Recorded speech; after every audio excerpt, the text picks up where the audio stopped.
জমিন যখন কাঁপা শুরু করবে, আল্লাহ রাব্বুল আলামিন বলেন জমিন এমন ভাবে কম্পন সৃষ্টি হবে জমিনের ভিতরে, জমিনের উপরে যা কিছু আছে কিছুই আর স্থির থাকবে না, সব কিছু লন্ড ভন্ড হয়ে যাবে, সব কিছু চুরমার হয়ে যাবে আল্লাহ পাকের অর্ডারে। সুবহানাল্লাহ বলেন।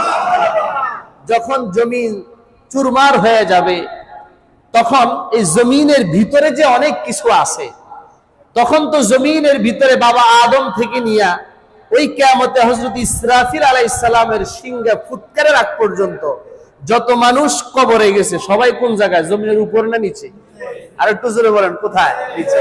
আল্লাহ বলেন ওয়া আখরাজাতিল আরদু আসকালাহা,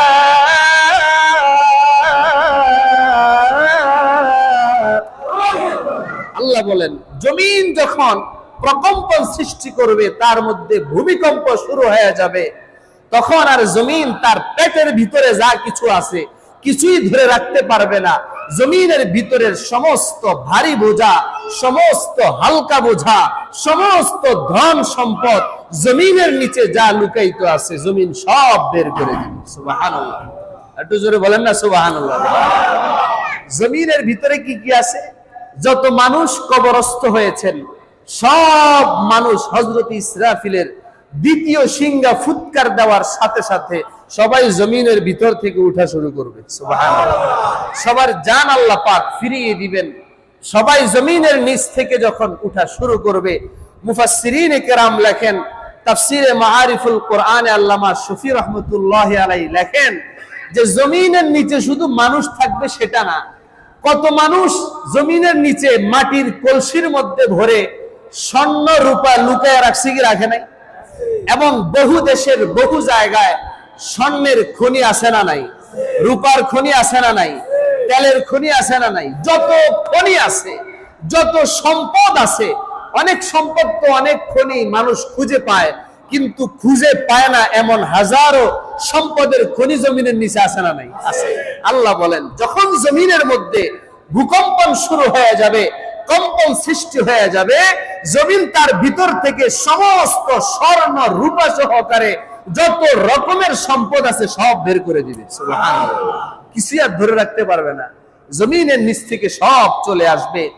তো যখন জমিনের কম্পন সৃষ্টি হবে, জমিনের নিচ থেকে সব উঠে যাবে, তখন এই ময়দানটার কি অবস্থা হবে? তখন তো হাসরের ময়দান আল্লাহ পাক তৈরি করবেন।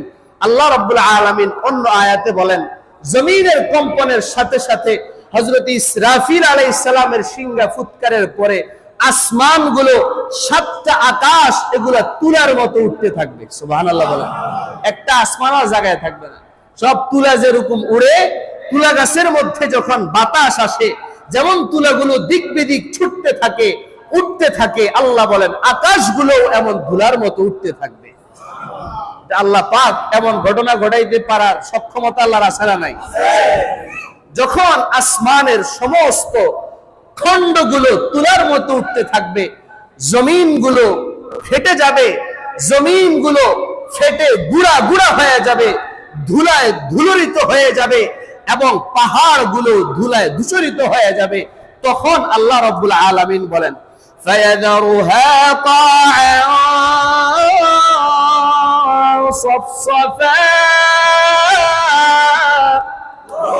আল্লাহ রাব্বুল আলামিন সূরা তাহা 106 নম্বর আয়াতে বলেন যখন আমার ফেরেশতা ইসরাফিল দ্বিতীয় সিংহা ফুৎকার দিবে, জমিনগুলো ধুলায় ধূসরিত হয়ে যাবে, আসমানগুলো তুলার মতো উঠতে থাকবে, বিশাল বিশাল পাহাড়গুলো আর তার জায়গায় থাকবে না, সব ধুলা হয়ে যাবে।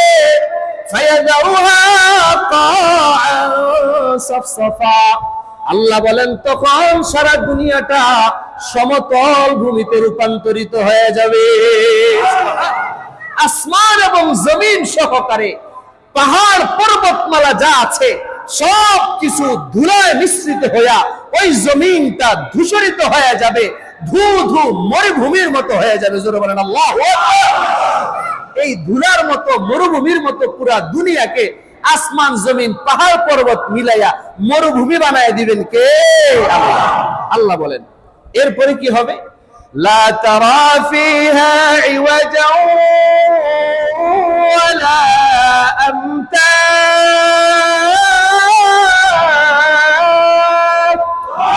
আল্লাহ বলেন, ও নবী,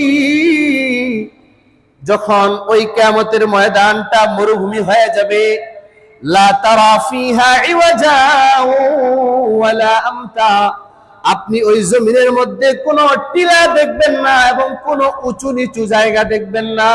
সুবহানাল্লাহ, কোনো উঁচু নিচু জায়গা থাকবে না, সব সমান হয়ে যাবে। আল্লাহ বলেন, ইয়াউমাইযি ইয়াত্তাবিউনা আদ-দা'iয়া লা ইওয়াজা লাহু ওয়া খাশা'আতিল আসওয়াতু লির-রাহমান। আল্লাহ বলেন, ও নবী, ওই হাসরের ময়দানটা কায়েম হয়ে যাওয়ার পরে ইয়াউমাইযি ইয়াত্তাবিউনা আদ-দা'i, আল্লাহ রাব্বুল আলামিন জমিনের নিচ থেকে উঠার জন্য যতগুলো মানুষ তাদের ভিতরে প্রাণ ফিরে পাবে, যতগুলো মানুষ কবর থেকে উঠে যাবে, তাদের সবাইকে ডেকে নেওয়ার জন্য আল্লাহ রাব্বুল আলামিন একদল ফেরেশতা লাগায় দিবেন। বলেন সুবহানাল্লাহ। মানুষগুলো জমিন থেকে উঠে, কবর থেকে উঠে এদিক সেদিক তাকাইতে থাকবে, কোন জায়গায় যাবে কিছুই বুঝবে না।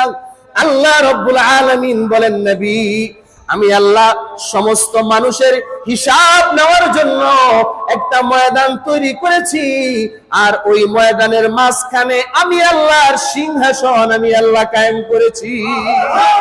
আল্লাহ রাব্বুল আলামিনের সিংহাসনের সামনে নিয়ে যাওয়ার জন্য আল্লাহ পাক একদল ফেরেশতা লাগায় দিবেন। ইয়াউমাইযি ইয়াত্তাবিউনা আদ-দা'iয়া লা ইওয়াজা লাহু, আল্লাহ বলেন, ওই ফেরেশতারা যেদিন তোমাদেরকে ধরে ধরে আমি আল্লাহর সামনে উপস্থিত করার জন্য কিয়ামতের ময়দানের দিকে নিয়ে যাবে, লা ইওয়াজা লাহু, তোমরা এদিকেও যেতে পারবে না, ওই দিকেও যেতে পারবে না, আল্লাহ তোমাদেরকে যাওয়ার সুযোগ দিবেন না। সুবহানাল্লাহ বলেন। দুনিয়ার মধ্যে আসামি জেল থেকে বাহির হয় কি হয় না? পুলিশের পিজন ভ্যান থেকে আসামি লাফিয়ে পালায় যায় কি যায় না? আল্লাহ রাব্বুল আলামিন বলেন, বান্দা, হাসরের ময়দানে আমি আল্লাহ যেই বাহিনী তোমাদেরকে নেওয়ার জন্য তৈরি করব, ওই ফেরেশতাদের হাত থেকে তোমরা এক কদমও পালাইতে পারবে না। ইয়াউমাইযি ইয়াত্তাবিউনা আদ-দা'iয়া লা ইওয়াজা লাহু ওয়া খাশা'আতিল আসওয়াতু লির-রাহমান ফালা তাসমা'ু ইল্লা হামসা। আল্লাহ বলেন, যখন আমার ওই ফেরেশতারা তোমাদেরকে হাসরের ময়দানে উপস্থিত করবে, ওয়া খাশা'আতিল আসওয়াতু লির-রাহমান, আচ্ছা, আমরা এতগুলো মানুষ এখানে আওয়াজ দিলে আওয়াজ কম হবে না বেশি হবে? আর যখন বাবা আদম থেকে নিয়ে কিয়ামত সংগঠিত হওয়ার আগ পর্যন্ত যত মানুষ দুনিয়ায় আসছে, সবাই যখন হাসরের ময়দানে জমা হয়ে যাবে, সবাই যখন কথা বলা শুরু করবে, আওয়াজ করে বলেন, আওয়াজটা কম হবে না বেশি হবে? আল্লাহ বলেন, না না না, ও নবী, ওয়া খাশা'আতিল আসওয়াতু লির-রাহমান, আপনার রবের সামনে, রহমানের সামনে এতগুলো মানুষ কথা বলবে, একটা মানুষের আওয়াজ আল্লাহর সামনে উঁচু হবে না। বলেন সুবহানাল্লাহ। আল্লাহর ভয়ে মানুষগুলো কথা বলবে, ফিসফিস করে আওয়াজ হবে, জোরে কথা বলার কোনো সাহস করা হবে না। তখন দুনিয়ার যে যত বড় ক্ষমতাধর, সারা পৃথিবীর সুপার পাওয়ার যারা দাবি করে, জো বাইডেন থেকে নিয়ে শুরু করে, কিং জং পিং থেকে নিয়ে শুরু করে, সারা পৃথিবীর যত ক্ষমতাধর প্রেসিডেন্ট যারা রয়েছে, প্রধানমন্ত্রী যারা রয়েছে, আল্লাহ বলেন, কিয়ামতের ময়দানে এরা কেউ আল্লাহর সামনে জোরে আওয়াজ করে গলা উঁচু করে কথা বলার কোনো সাহস পাবে না। বলেন আল্লাহু আকবার। মানুষগুলো থরথর করে কাঁপতে থাকবে। ওয়া তারা কুল্লা উম্মাতিন জাসিয়া, আল্লাহ বলেন, নবী, দেখবেন প্রত্যেকটা উম্মতের যত বড় বড় ক্ষমতাশীল আছে, যত বড় বড় সুপার পাওয়ার আছে, সবগুলো আমি আল্লাহর সামনে হাঁটুগুলোকে নিচু করে অসহায়ের মতো আমি আল্লাহর সামনে নতজানু হয়ে থাকবে। আল্লাহর সামনে দাঁড়াইয়া কথা বলবে, এমন সাহস কেউ কিয়ামতের ময়দানে পাবে না। এমন একটা বিভীষিকাময় অবস্থা। আল্লাহ রাব্বুল আলামিন বলেন, ইয়াউমাইযিন লা তানফাউশ শাফাআতু ইল্লা মান আযিনা লাহুর রাহমান ওয়া রাদিয়া লাহু কাওলা। ওই হাসরের ময়দানে সবাই যখন দিক দিগন্তে ছুটতে থাকবে, তখন কারো সুপারিশ কবুল করা হবে না, তবে আল্লাহ যাকে অনুমতি দিবেন তার সুপারিশ কবুল করা হবে। সুবহানাল্লাহ। সুপারিশ কাদের কবুল করা হবে? এক নম্বরে সর্বপ্রথম সুপারিশ করার সাহস পাবেন, অনুমতি পাবেন আমার আপনার নবী মুহাম্মদুর রাসূলুল্লাহ সাল্লাল্লাহু আলাইহি ওয়াসাল্লাম। জোরে বলেন না সুবহানাল্লাহ। সর্বপ্রথম সুপারিশ করার অনুমতি পাবেন। এরপরে হাদিসের আলোকে আরো অনেকেই সুপারিশ করতে পারবেন। যে ব্যক্তি তার কোন সন্তানকে হাফেজ বানাবে, ওই হাফেজ যদি হালাল হারাম বেঁচে ঠিক মতো তার দুনিয়ার জীবনকে পরিচালনা করে, আল্লাহ রাব্বুল আলামিন 10 জন এমন ব্যক্তিকে জান্নাতে সুপারিশ করে নিয়ে যাওয়ার অনুমতি দিবেন, যেই 10 জনের ব্যাপারে জাহান্নাম ওয়াজিব হয়ে গেছে। সুবহানাল্লাহ। সুবহানাল্লাহ একটু জোরে বলেন না। একজন কোরআনের হাফেজ কয়জনকে নিবে? 10 জন। অন্য হাদিসে আছে একজন হক্কানি আলেম যে কোরআনের কিতাবের উপরে পিএইচডি করেছে, ইলম অর্জন করেছে, আল্লাহ রাব্বুল আলামিন 70 জনকে জান্নাতে নেওয়ার সুপারিশের অনুমতি তাকে দিবেন। কতজন? 70 জন। অন্য হাদিসে আছে আল্লাহ যদি চান একজনের উসিলায় হাজার হাজারকে জান্নাতে নেওয়ার সুযোগ। আল্লাহ আমাদের সকলকে, আমাদের সন্তানদেরকে কোরআনের হাফেজ আর আলেম বানানোর তৌফিক দিন, বলেন আমিন। ওই হাসরের ময়দানের অবস্থা আল্লাহ রাব্বুল আলামিন বলেন, ইয়ালামু মা বাইনা আইদিহিম ওয়া মা খালফাহুম ওয়া লা ইউহিতুনা বিহি ইলমা ওয়া আনাতিল ওয়ুজুহু লিল হাইয়িল কাইয়্যুম ওয়া ক্বাদ খাবা মান হামালা যুলমা। আল্লাহ বলেন ওয়াআলাতিল ওয়ুজুহু লিল হাইয়িল কাইয়্যুম। কিয়ামতের ময়দানে সমস্ত দৃষ্টিগুলো, যত মানুষের যত চোখ আছে, ওই চোখগুলো আল্লাহর দিকে তাকানোর সাহস পাবে না, সবাই জমিনের দিকে তাদের দৃষ্টিকে অবনত করে রাখবে। সুবহানাল্লাহ। ওয়া ক্বাদ খাবা মান হামালা যুলমা। আর ওই সময় তারা ক্ষতিগ্রস্ত হয়ে যাবে যারা দুনিয়ার মধ্যে জুলুম করেছিল, যারা দুনিয়ার মধ্যে অন্যায় করেছিল, যারা ক্ষমতায় আসীন হয়ে দুর্বলদের উপর জুলুম করেছিল, যারা সমাজের কর্তা হয়ে দুর্বলদের উপর জুলুম করেছিল, যারা ক্ষমতাধর হয়ে, যারা অর্থশালী হয়ে, টাকা পয়সার অধিকারী হয়ে, কোন কোম্পানির প্রধান হয়ে, কোন এলাকার প্রধান হয়ে, কোন পরিবারের প্রধান হয়ে, কোন এলাকার প্রধান হয়ে যদি কারো উপরে জুলুম করে, রব্বুল আলামিন বলেন ওই কিয়ামতের ময়দানে খাবা মান হামালা যুলমা। যে ব্যক্তি দুনিয়ায় যে স্তরে থাইকা, যে অবস্থায় থাইকা অধীনস্থদের উপরে জুলুম করবে, ওই কিয়ামতের ময়দানে ওই অত্যাচারীদের, ওই জুলুমকারীরা চূড়ান্ত ভাবে ক্ষতিগ্রস্ত হয়ে যাবে, বলেন নাউজুবিল্লাহ। চুল পরিমাণ জুলুম যদি কেউ দুনিয়ায় করে থাকে, আপনি আপনার পরিবারের প্রধান, আপনার স্ত্রীর উপরে জুলুম করবেন, আপনার সন্তান সন্ততির উপরে জুলুম করবেন, প্রত্যেকটা জুলুমের বিচার কিয়ামতের ময়দানে আল্লাহ নিবেন। আল্লাহ আমাদেরকে হেফাজত করেন। যে যে স্তরে থাকি না কেন জুলুম থেকে বিরত থাকতে হবে। হাদিসের মধ্যে নবী বলেন আয-যুলমু যুলুমাতু ইয়াউমাল কিয়ামা। কিয়ামতের ময়দানে জুলুম, অন্যায়, অত্যাচার ভীষণ অন্ধকার হয়ে দেখা দিবে। সুতরাং যারা যেই পর্যায়ে থেকে যেভাবে যার উপরে জুলুম করছেন, আল্লাহ আমাদের সকলকে জুলুম থেকে বেঁচে থেকে কিয়ামতের ময়দানের অন্ধকার থেকে বাঁচার তৌফিক দেন। চিল্লায়া বলেন আমিন। আল্লাহ রাব্বুল আলামিন বলেন ওই কিয়ামতের ময়দানের অবস্থা থেকে কারা নিস্তার পাবে, কারা জান্নাতে যাবে? ওয়া মান ইয়া'মাল মিনাস সালিহাতি ওয়া হুয়া মুমিন ফালা ইয়াখাফু যুলমান ওয়ালা হাযমা। আল্লাহ রাব্বুল আলামিন বলেন ওয়া মান ইয়া'মাল মিনাস সালিহাতি ওয়া হুয়া মুমিন। আর যে ব্যক্তি মুমিন অবস্থায় নেক আমল করেছে, ঈমান থাকা অবস্থায় নেক আমলগুলো করেছে, আল্লাহ বলেন ফালা ইয়াখাফু যুলমান ওয়ালা হাযমা। ওই কিয়ামতের ময়দানে তাদের কোনো অন্ধকারের ভয় থাকবে না, জাহান্নামের ভয় থাকবে না, তাদেরকে আমি আল্লাহ আমার জান্নাতের মেহমান বানায় দিব। আর একটু জোরে বলেন না সুবহানাল্লাহ। এই যে কিয়ামতের অবস্থাটা, সূরা জিলজালের প্রথম 2 আয়াতের তাফসীর আমরা সূরা তাহার 106 থেকে 10 নম্বর আয়াত পর্যন্ত করলাম। এর থেকে জানতে পারলাম যে কিয়ামতের ময়দানের বিভীষিকাময় অবস্থা থেকে বাঁচতে হলে কি করতে হবে? নেক আমল করতে হবে। কি করতে হবে? নেক আমল। নেক আমলটা ঈমান থাকা অবস্থায় করতে হবে। বেঈমান যারা আছে এরা অনেকেই নেক আমল করে, অনেক খ্রিস্টানরা নেক আমল করে, ইহুদিরাও নেক আমল করে, কিন্তু ঈমান না থাকার কারণে তাদের নেক আমলের 1% সওয়াবও তারা পাবে না। নাউজুবিল্লাহ বলেন। আর আমরা যারা নেক আমল করছি, ঈমান থাকা অবস্থায় যদি নেক আমল করে থাকি, জিন্দেগিতে যদি গুনাহ বেশিও থাকে, আল্লাহ পাক চাইলে আমার গুনাহ ক্ষমা করে ঈমানের বদৌলতে আমাকে জান্নাত দিয়ে দিবেন। সুবহানাল্লাহ। এটা হলো ঈমানের পাওয়ার, এটা হলো ঈমানের বরকত। আল্লাহ আমাদেরকে ঈমান নিয়ে কবরে যাওয়ার তৌফিক দেন, বলেন আমিন। এরপরে জমিন যখন তার ভিতরের সমস্ত বোঝাগুলো বের করে দিবে, মৃত মানুষগুলোকে বের করে দিবে, সবাই জীবিত হয়ে উঠে পড়বে, সমস্ত সম্পত্তি যখন বের হয়ে যাবে, ওয়াকালাল ইনসানু মা লাহা, আল্লাহ রাব্বুল আলামিন বলেন মানুষগুলো যখন জীবিত হয়ে কবর থেকে উঠবে, উঠার পরে তাকায়া দেখবে জমিন নড়াচড়া করতেছে, জমিনের ভিতর থেকে সব বের হয়ে যাচ্ছে। ওয়াকালাল ইনসানু, তখন মানুষ বলবে মা লাহা, আরে জমিনের কি হলো, জমিন এমন করে কেন?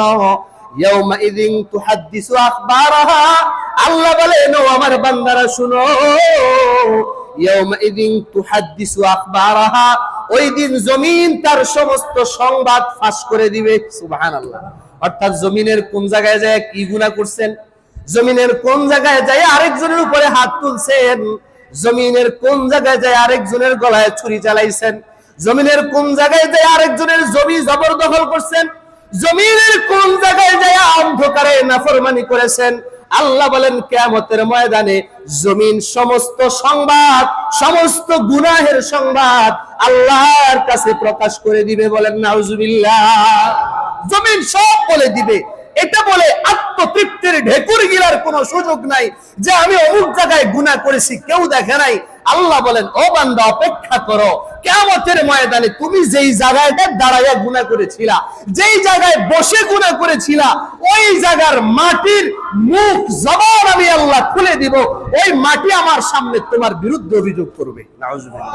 এজন্য হুঁশিয়ার, এজন্য সাবধান। আল্লাহ বলেন ইয়াউমা ইযিন তুহাদ্দিসু আখবারাহা, যত রকমের সংবাদ তুমি গোপন রেখেছিলা জমিন কিয়ামতের ময়দানে আল্লাহর সামনে সব বলে দিবে।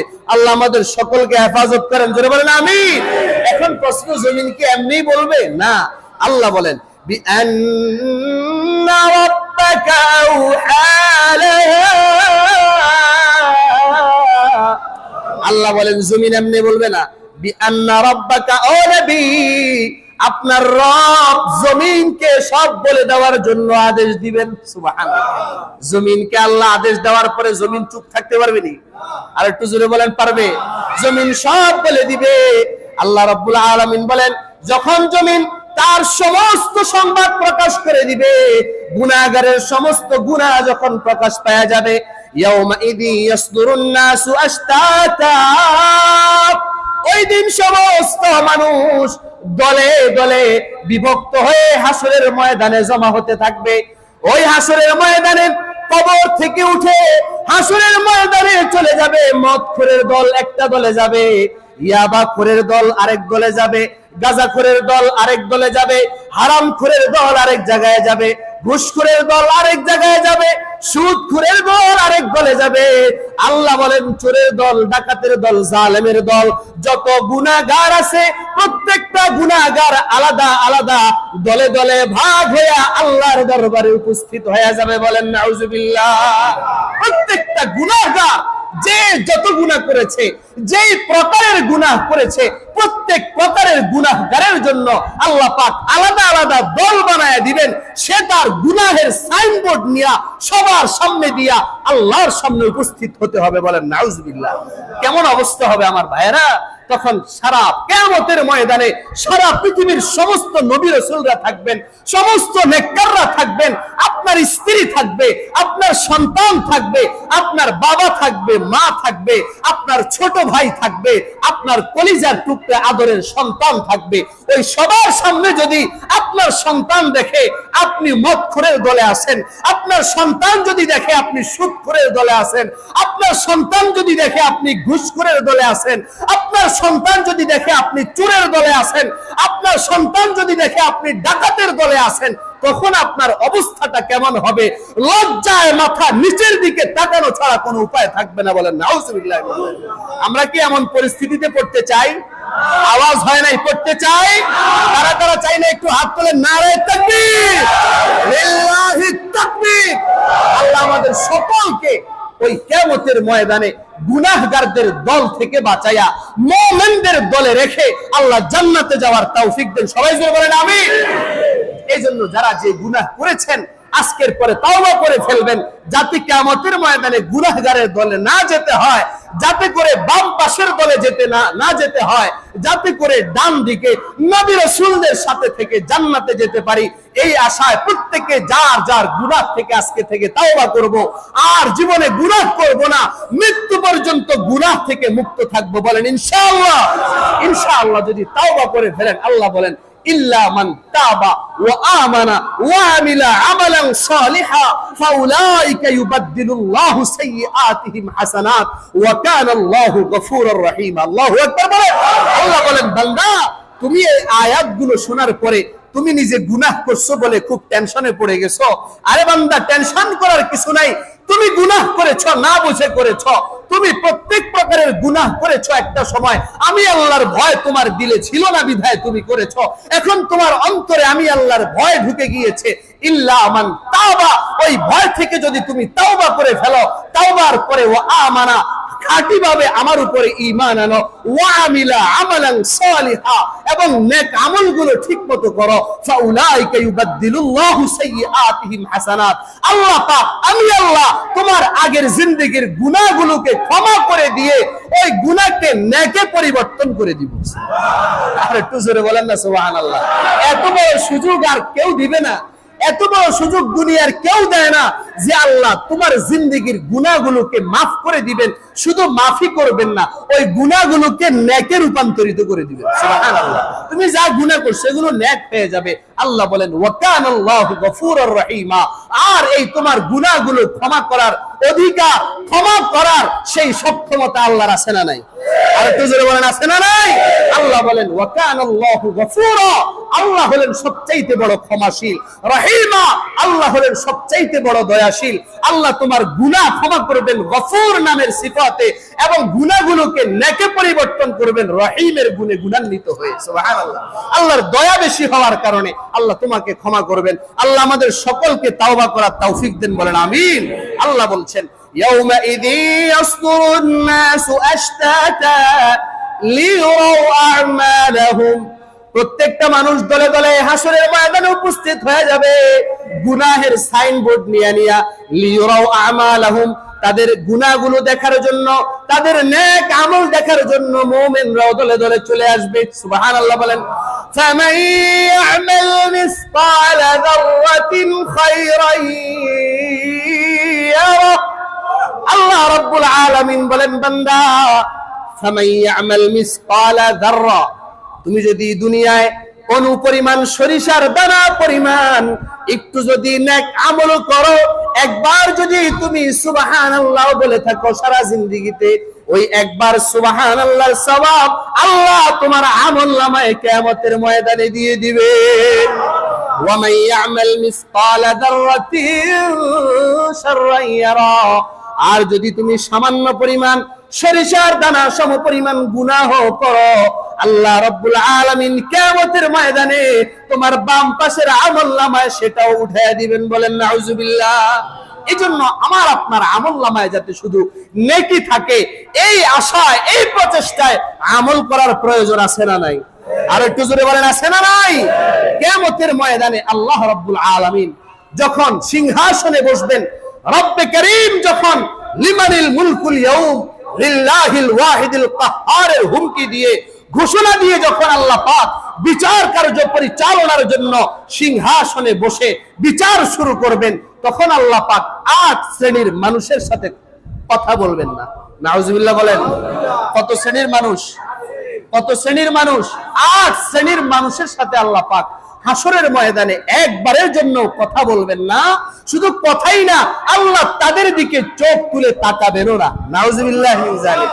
এর মধ্যে মুসনাদে আহমদের হাদিস, উক্ত হাদিসে ক্বালা রাসূলুল্লাহ সাল্লাল্লাহু আলাইহি ওয়াসাল্লাম সামানিয়াতুল লা ইউকাল্লিমুহুমুল্লাহু ইয়াওমাল কিয়ামাতি ওয়া লা ইয়ানজুরু ইলাইহিম। আল্লাহ রাব্বুল আলামিন কিয়ামতের ময়দানে 8 শ্রেণীর মানুষের সাথে কোনো কথা বলবেন না এবং তাদের সাথে আল্লাহ পাক তাকাবেনও না। নাউজুবিল্লাহ বলেন। 1 নাম্বার হলো এমন আলেম, এমন দুনিয়াদার আলেম যারা দুনিয়া অর্জনের জন্য, অন্য মানুষের সন্তুষ্টির জন্য আল্লাহর বিধানকে লুকায় রাখছে, সত্যকে লুকায় রাখছে। সে দুনিয়া অর্জনের জন্য মিথ্যার আশ্রয় নিয়েছে। বলেন নাউজুবিল্লাহ। 1 নম্বর হলো আলেম, এমন আলেম যে দুনিয়া অর্জনের জন্য, আমি যদি এখন মাসআলাটা এটা দেই যে আপনার স্ত্রীর 3 তালাক হয় নাই, বরং 3 তালাক বলায় 1 তালাক হয়েছে আর পকেটে 5000 টাকা ঢুকছে, আল্লাহ বলেন এই গাদ্দার আলেমের সাথে কিয়ামতের ময়দানে আমি একবারের জন্য কথা বলবো না। বলেন নাউজুবিল্লাহ। এবং ইহুদি খ্রিস্টানদের যে সমস্ত পণ্ডিতরা রয়েছে, যারা আল্লাহ পাকের নাজিলকৃত আয়াতগুলোকে পরিবর্তন করে তাদের মানুষের সামনে সাধারণ মানুষদেরকে ভুল উপস্থাপনা করেছিল, তাদের ব্যাপারেও তাদের সাথে আল্লাহ পাক কিয়ামতের ময়দানে কথা বলবেন না। আল্লাহ আমাদের সকলকে হেফাজত করেন। বলেন আমিন। 2 নাম্বার যাদের সাথে আল্লাহ পাক কথা বলবেন না কিয়ামতের ময়দানে, যাদের টাকনুর নিচে কাপড় ঝুলে থাকবে। নাউজুবিল্লাহ। যারা টাকনুর নিচে লুঙ্গি পরে, এমন লোক আছে না নাই? এবং টাকনুটা সব সময় প্যান্টের মাধ্যমে ঢাকা থাকে, আছে না নাই? তার টাকনু কখনো দেখা যায় না, ওই প্যান্ট থাকে পায়ের গোড়ালি পর্যন্ত, পায়ের গোড়ালি দিয়া প্যান্টটাকে পাড়াইতে পাড়াইতে ছিঁড়ে পর্যন্ত যায়, আছে না নাই? আছে। এই জাতীয় লোকের সাথে আল্লাহ পাক কিয়ামতের ময়দানে কথা বলবেন না। অন্য হাদিসে নবী বলেন মা আসফালা মিনাল কাবাইনি মিনাল ইজারি ফিন্নার। যেই ব্যক্তির টাকনুর নিচে লুঙ্গি অথবা পায়জামা অথবা কাপড় ঝুলে থাকবে, তাদের ওই টাকনুর নিচ থেকে নিয়ে ওই অংশটা জাহান্নামের মধ্যে যাবে। নাউজুবিল্লাহ। ওই অংশটা কই যাবে? তাহলে এই রোগে আক্রান্ত আমার বহু ভাইয়েরা আছেন, বহু যুবক ভাইয়েরা আছেন, বহু বাবাজিরা আছেন, ঢিলামি করে লুঙ্গিটা উপরে উঠায় না, আলসামি করে উপরে উঠায় না, আবার অনেকে ফ্যাশন করে টাকনুর নিচে পড়ে, আছে না নাই? এই ফ্যাশন আপনাকে জাহান্নামে নিয়ে যাবে, এই ফ্যাশন আপনার টাকনুটাকে জাহান্নামের আগুনে জ্বালাবে। এজন্য আমার ভাইয়েরা, আল্লাহর ওয়াস্তে জাহান্নামের আগুনের ভয়ে আমার আপনার টাকনু যাতে আল্লাহর জাহান্নামের আগুনে না জ্বলে যায়, এই ভয়ে আজকে থেকে আমার আপনার লুঙ্গি পায়জামা কাপড় কোন জায়গায় পরবো? টাকনুর নিচে না উপরে? সবাই বলেন নিচে না উপরে? পরবো তো ইনশাআল্লাহ। সবাই বলেন ইনশাআল্লাহ। আল্লাহ সকলকে আমল করার তৌফিক দেন। বলেন আমিন। 3 নাম্বার, যারা মিথ্যা শপথ করে কোন সম্পদ বিক্রি করবে, মিথ্যা কসম খায়া, আল্লাহর কসম, বিশ্বাস করেন হুজুর আমার এই কাপড়টা 1300 টাকায় কিনা, আসলে তার কিনে হয়েছে মাত্র 700 টাকা। তাহলে সে যে কসম খাইয়া বলল 1300 টাকা, এই 600 টাকা যে আপনি মিথ্যা কসম খেয়ে বিক্রি করলেন, আল্লাহ বলেন তোমার এই মিথ্যা শপথের কারণে কিয়ামতের ময়দানে আমি আল্লাহ তোমার সাথে কথা বলবো না। নাউজুবিল্লাহ মিন যালিক। এটা শুধু ব্যবসায়ীরা করে তা না, অনেকে জমি বিক্রি করার সময়ও মিথ্যা বলে, আছে না নাই? আল্লাহ বলেন যেই প্রকারের সম্পদ, নবীজি বলেন যেই প্রকারের সম্পদ হোক না কেন, কোন সম্পদ যদি আপনি মিথ্যা কসম খায়া, মিথ্যা শপথ খায়া আল্লাহর নামে আপনি যদি বিক্রি করেন, আল্লাহ রাব্বুল আলামিন এর বিপরীতে, এর কারণে কিয়ামতের ময়দানে আপনার দিকে তাকাবেনও না, আপনার সাথে আল্লাহ পাক একবারের জন্য কোনো কথাও বলবেন না। নাউজুবিল্লাহ। এই মিথ্যা শপথ আমরা অনেকেই করে থাকি দুনিয়া কামানোর জন্য। এই দুনিয়া কামাইতেছি, কিন্তু বিপরীতে আমার আখিরাত বরবাদ হয়ে যাচ্ছে, আমার আল্লাহ আমার উপরে রাগান্বিত হয়ে যাচ্ছে। ইনশাআল্লাহ এজন্য আল্লাহ যাতে আমার উপরে রাগ না হয়, আল্লাহ যাতে আমার সাথে কথা বলেন, এই আশা নিয়ে আমরা মিথ্যা শপথ করা ছেড়ে দিব। বলেন ইনশাআল্লাহ। 4 নাম্বার, বৃদ্ধ ব্যভিচারী যারা আছে, অর্থাৎ যারা বুড়া হয়েও জিনা করে, এমন লোক আছে না নাই? কথা দিয়ে আসতে হয়ে গেল, আছে না নাই? বুড়া হয়েও স্বভাব যায় না, তার স্বভাব ওই যে যুবক অবস্থায় যেটা ছিল, 80 বছরের বুড়া হওয়ার পরেও তার আর সেই খারাপ স্বভাব যায় না, ব্যভিচারে লিপ্ত হয়ে যায়। আল্লাহর নবী বলেন, যারা বুড়া হয়েও, যারা বিবাহ করার পরেও বিবাহিত অবস্থায় পরকিয়া করবে আর ব্যভিচারে লিপ্ত হবে, তাদের সাথে আল্লাহ কিয়ামতের ময়দানে কথা বলবে না। নাউজুবিল্লাহ বলেন, আর একটু জোরে বলেন না নাউজুবিল্লাহ। আল্লাহ আমাদের সকলকে হেফাজত করেন, বলেন আমিন।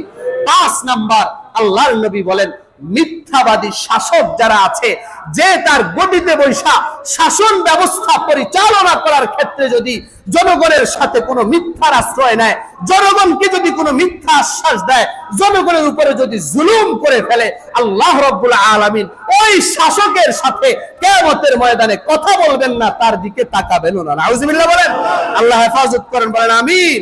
6 নাম্বার হলো মাতা পিতার অবাধ্য সন্তান। যারা মাতা পিতার অবাধ্য সন্তান হয়ে যায়, যারা বিবাহের পরে মা বাবাকে আলাদা করে দেয়, বাবাকে বৃদ্ধাশ্রমে পাঠিয়ে দেয়, মাকে ঘরের কাজের বুয়া হিসাবে ব্যবহার করে, ওই সমস্ত কুলাঙ্গার অবাধ্য সন্তানের সাথে আমার আল্লাহ কিয়ামতের ময়দানে কথা বলবেন না, বলেন নাউজুবিল্লাহি মিন যালিক। 7 নাম্বার হলো পুরুষের সাদৃশ্যতা গ্রহণকারী নারীর দল, এদের সাথেও আল্লাহ পাক কিয়ামতের ময়দানে কথা বলবেন না। আছে না নাই? আর একটু জোরে বলেন, আছে না নাই? পুরুষের সাদৃশ্য গ্রহণকারী। রাস্তায় এখন বের হলে নারীদের এমন এমন পোশাক, এমন এমন লুকে তারা সামনে আসে যে পিছন থেকে তাকাইলে বুঝাই যায় না যে এটা পুরুষ না মহিলা। কথা ঠিক না ঠিক? যেমন তার চুলগুলোকে সে পুরুষের মতো কাটিং করে ছোট করে ফেলে, এবং পুরুষের টাইট ফিট প্যান্ট সে পরিধান করে, শার্ট গায়ে দিয়ে, পুরুষের মতো বেস লাইট হাতে দিয়ে, ঘড়ি হাতে দিয়ে রাস্তা দিয়ে চলাচল করে, এমন শয়তান ওয়ালা, শয়তানের সাথে সাদৃশ্য গ্রহণকারী এমন নারী আমার আপনার দেশে আছে না নাই? আর একটু জোরে বলেন, আছে নাই? এই ল্যাবরেটরিতে আছে না নাই? আছে। বহু আমার আপনার মেয়ে কিভাবে, কি ফ্যাশনে চলছে, কি লুকে সে চলাফেরা করছে, সমাজের রাস্তা দিয়ে কিভাবে হাঁটতেছে, পুরুষের সামনে কিভাবে যাচ্ছে, বিশ্ববিদ্যালয়গুলোতে কিভাবে সে যাচ্ছে, ইউনিভার্সিটিতে সে কিভাবে পড়ালেখা করতে যাচ্ছে, তার পোশাকটা কেমন, তার পোশাকটা কি পুরুষের মতো না নারীর মতো, তার পোশাকটা কি বিজাতিদের মতো না নবীর স্ত্রীদের মতো নাকি আল্লাহ ওয়ালা মহিলাদের মতো, এটা দেখার দায়িত্ব কার? বাবাদের দায়িত্ব, অভিভাবকের দায়িত্ব, মায়ের দায়িত্ব, যে আমার মেয়েটা কোন পোশাক পরিধান করছে। এজন্য আমার ভাইয়েরা, আমার আপনার মেয়ের দিকে অবশ্যই খেয়াল রাখতে হবে, যাতে করে তার চলাফেরা বেশভূষা যাতে পুরুষের সাথে না মিলে যায়। খবরদার, যদি পুরুষের সাথে মিলে যায়, ওই নারীর সাথে, ওই যুবতীর সাথে আল্লাহ পাক কিয়ামতের ময়দানে একবারের জন্য কথা বলবেন না। নাউজুবিল্লাহ বলেন। এবং শুধু কথাই না, আল্লাহ পাক চোখ খুলে তাকাবেনও না, অভিশপ্ত হয়ে আল্লাহর জাহান্নামে যেতে হবে। আল্লাহ আমার এলাকার প্রত্যেকটা নারীকে হেফাজত করেন, বলেন আমিন। 8 নাম্বার হলো দাইয়ুস। যেই দাইয়ুসের সাথে আল্লাহ পাক কিয়ামতের ময়দানে কথা বলবেন না এবং তার দিকে তাকাবেন না। দাইয়ুস হলো তারা যারা স্ত্রীর সাথে পশ্চাৎ পথে সঙ্গম করে, যারা স্ত্রীর সাথে পেছনের রাস্তা দিয়ে সঙ্গম করে। আল্লাহর নবী মুহাম্মদুর রাসূলুল্লাহ বলেন, ওই সমস্ত ব্যক্তিদের সাথে আল্লাহ পাক কিয়ামতের ময়দানে কথা বলবেন না। নাউজুবিল্লাহ বলেন। তাহলে এই যে 8টা শ্রেণীর কথা বললাম, আজকে থেকে ওয়াদা করব, আজকে থেকে আমার আল্লাহর দরবারে তাওবা করার জন্য প্রস্তুত আছি তো ইনশাআল্লাহ? সবাই জোরে বলেন।